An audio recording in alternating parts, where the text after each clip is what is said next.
Fizzy, the guy who invented Slippi, just the amazing reason we have rollback melee and a framework for melee in the modern age, revealed today that he's been working on a side project, one of the founders of Start GG, formerly Smash GG, which is essentially a melee clone, in a sense, that doesn't use Nintendo characters. I don't know if you guys saw that tweet, and I'm sure Chia, as she's editing this video, will put it here on the screen. Essentially, long story short, if you haven't been in the loop, one of the big reasons there's a lot of issues with melee tournaments and sponsorships and all that in general is because Nintendo isn't very, privy to people using their IP in a way that they don't see fit. And basically our community, which is full of Zoomers and millennials and people who are online and have different values and culture and whatever, like, it's not very akin to what they like to do. As a result, it hinders a lot of opportunities for a lot of tournaments to exist and grow and make a profit, do these things. And essentially, by having a game that's just like Melee, or close enough to it, that could cause a lot of buzz. A game that's like Melee, or close enough to it, with no sort of big brother telling us what we can and can't do. It's an exciting concept for a lot of reasons, and I'm sure you can see why. One thing that is a main question is, if you're gonna make a Melee clone, do you make your own new characters? There's a funny picture, I don't know if you guys saw it, of someone who took the character select screen from Melee and just puts a filter over it and names all the characters something funny. Like, instead of Marth, Mr. Blue Sword Prince. It's still Marth, but it's not his IP anymore, and doesn't really resemble him too much. And in a sense, the question is, at what point does it break IP, right? Lines of code being copied? Is it the concept of a character? Is it a blue sword guy? Is it a blue anime sword guy with long locks of hair? And it's probably up for, like, dispute and whatnot. The word archetype also exists, right? Archetype being just a traditional thing that you put into something that already exists. So in the case of platform fighters, you do have, I would say, for instance, a Jigglypuff archetype, right? Or a Kirby. A small round character with multiple jumps that maybe has a one-hit KO. There's no legal patent for that. It's an archetype, right? Meanwhile, with other traditional fighting games, you have grapplers, you have zoners, you have rushdown characters, you have puppeteers. Again, archetypes that appear in various games. The thing with platform fighting is, unlike traditional fighters, there's just a lot of games that have their own flair, right? There's a lot of games that have their own nuance and things that they created that are now traditions to them.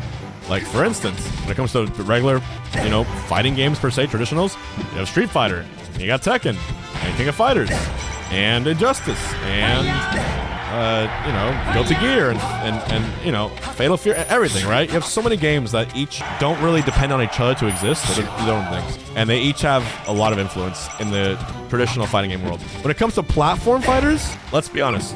You have Smash Bros. And things trying to be Smash Bros, right? Mortal Kombat, right? Smash is so overwhelmingly the most popular platform fighter that the genre itself, in some ways, you can just call Smash. But you do have other platform fighters trying to take some of that, player base with them too, right? That's why you had up-and-coming games that, try to hit it big, like Multiverses and rivals Nickelodeon All-Star Brawl, right? You have all these games that sort of began with the archetypes that Melee or Smash Bros in a sense brought, but puts their own twist in it. The issue is those games are different enough to the point where you'll get some people, but a lot of people don't stay. At the end of the day, at least for me, do you know what is the main reason I stopped playing a lot of other platform fighters? Do you know what the main reason is? It's because after a while playing them, I say, I like it, but it's just not Smash. It's just not Smash enough for me.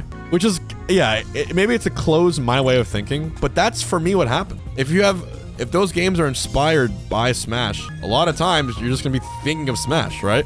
Like when I was playing Nasby, I was hitting up air, flick with Nigel. I'm like, this is sick, but it kind of makes me want to hit up air, rest with Puff and Melee again. And I booted up Melee, and it was always a superior experience. Like, I'm not trying to at all insinuate that those other games are bad, because they're not. Those other games each have in their own right something that they innovated, like Nasby's slime canceling, one of the coolest things ever put into a platform fighter. They innovated certain things which make them unique. And you got Rivals 2 coming out, which is very Melee PMS. Feels great, feels amazing. It's got new kinds of pummels and new approaches to characters and just new archetypes as a whole. It's innovative. It's cool. If someone wants to play Smash because they play other platform fighters and it draws them to it, that's no problem either. That's just their own preference, right? People should never get blasted for their preferences. So today, because Fizzy made that tweet, not just tweet, he revealed what he was doing, right? Fizzy is working on, what I understand, a game that's very similar to Melee. Can't say the word clone, right?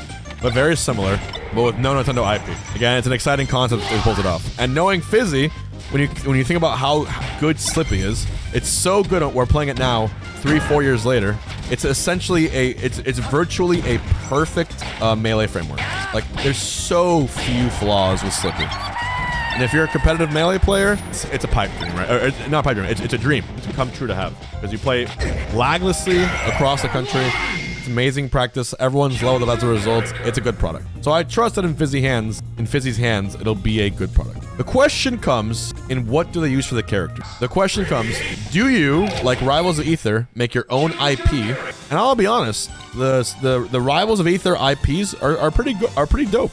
I like Loxodon, the big elephant. I like Rano, the ninja chic-esque frog. I like Fleet, the hunter fox, the arrow-wielding fox. I like Zetterburn, the rush-down lion. You know what I mean? Like, it's cool.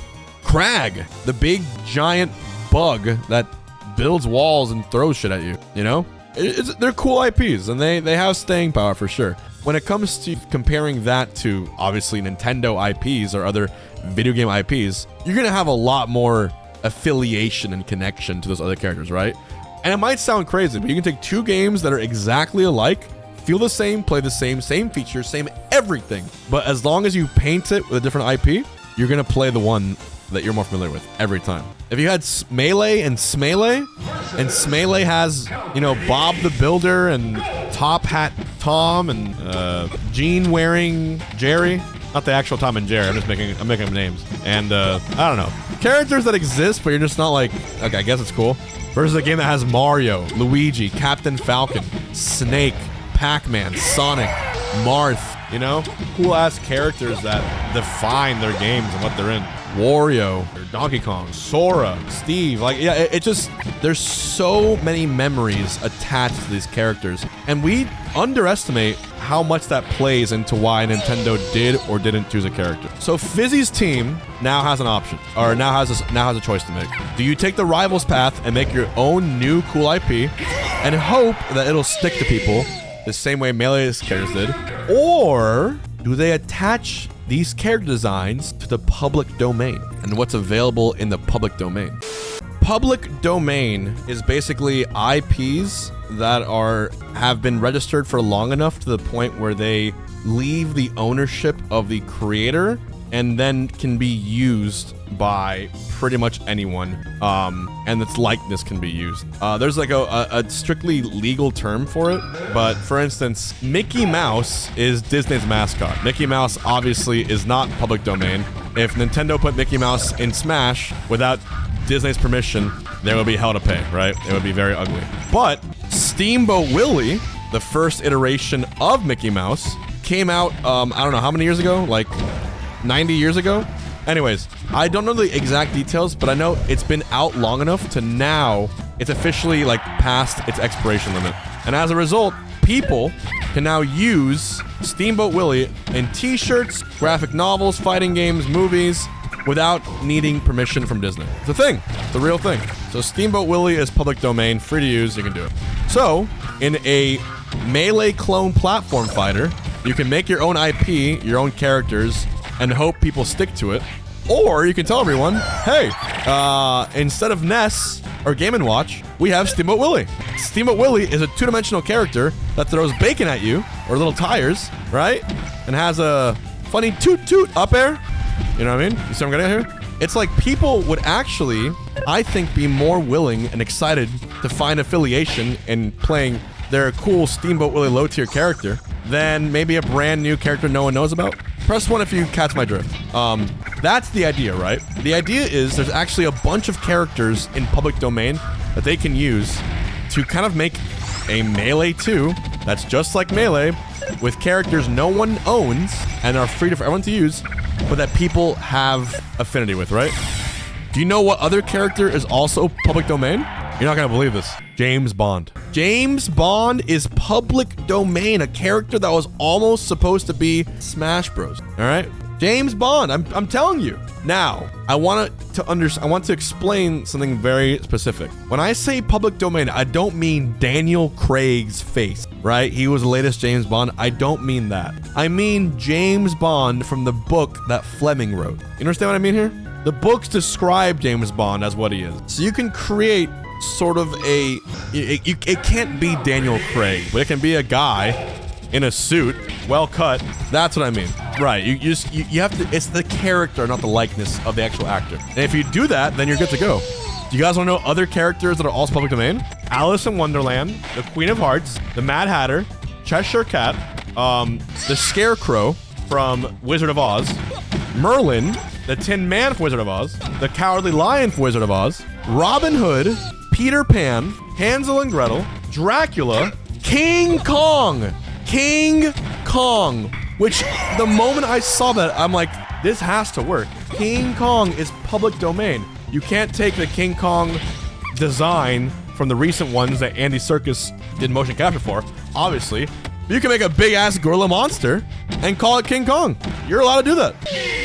Isn't that cool? I think that's pretty cool. A lot of people don't realize this, and it has a lot of power behind it as well. I had actually, let me put the list. I had a whole list of them that I posted. I'm gonna read it off to you because you guys can see it, right? Ice climbers? No. You now have Hansel and Gretel, two little children, who are looking for candy, who throw candy at you that rolls on the ground, and who hit you with their lollipops instead of hammers. You guys see where I'm getting with here? You understand the vision? Do you see, chat? It's important. As long as you just kind of have like an open mind about things, you can make a lot of really cool stuff happen. Aladdin, Daredevil, Felix the Cat. Instead of Fox, Felix, right? Instead of Marth, maybe Aladdin or something. Sherlock Holmes, Oswald Rabbit, Hercules, Mulan with a sword. You see the vision. Little Red Riding Hood, Pinocchio, Puss in Boots, Winnie the Pooh. Guys, Winnie the Pooh, public domain. Uncle Scrooge, Huey, Dewey, and Louie, The Little Mermaid, Rapunzel, Tarzan, Zorro, Don Quixote. You need a swordman? I got 5 for you. Thor, not Marvel Thor, chat. Thor from the Greek and Death. You know the guy with a scythe? That Death? If you tell me you had all these characters available and you can't make a platform fighter, then that's just on you. Anyways, my point, and I'll finish the rant here. It might behoove us, it might help us out quite a bit if we simply take a chance on using characters that people already know, because one, it has novelty, and maybe it'll provide a way for people to have more interest in the game, right? Because we know Fizzy is an incredible coder and programmer. That we know. Fizzy knows Melee more than anyone on this planet in a lot of ways. But we don't know if his team is good at developing cool-ass characters. We have no idea. And every team that tries to make a new platform fighter has to sort of face the music sometimes if their characters just aren't, memorable. I think, the game, you guys remember the game called Icons? Someone else got it, they remade it. Rushdown Revolt. If you asked me to name you a single character from Rushdown Revolt, I'd have a little bit of difficulty. I'm not gonna lie. I don't think I can name a single one. I know there's the 2 Tiki guys, but that's the only one I can name. But if Dracula was in Rushdown Revolt from the start, or Icons, Dracula's in there, dude. Maybe you're in the mood to play Dracula, and not the Dracula guy from Guilty Gear. Slayer, right? Like, I don't know.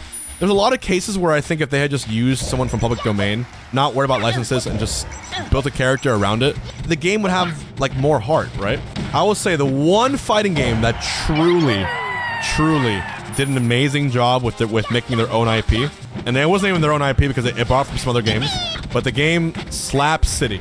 And that's why people were so excited for Nasby, because Nasby was just Nickelodeon IPs, right? But the original Slap City, characters like Business Casual Man, it's just so good. It's not like a borrowed thing. It's original, quirky, funny, and you become fans of these characters as a result. The long, dirty, and short of it, just remember, if you're gonna make your own fighting game or something similar to Smash, either if you're gonna use your own IPs, be very creative, make them ultra memorable, give them personality, hype. But if not, just use these public domain characters because it might be lightning in a bottle, and he might create something that's just incredibly iconic that already has a bunch of lore behind it. Anyways, let me know what you think in the comments below. Everyone say bye, YouTube. Do you think Fizzy's team should use public domain characters, make their own, or combine both concepts for this new Smash clone? But dude, Nintendo cutting my stream halfway through the video, that's gonna be great content.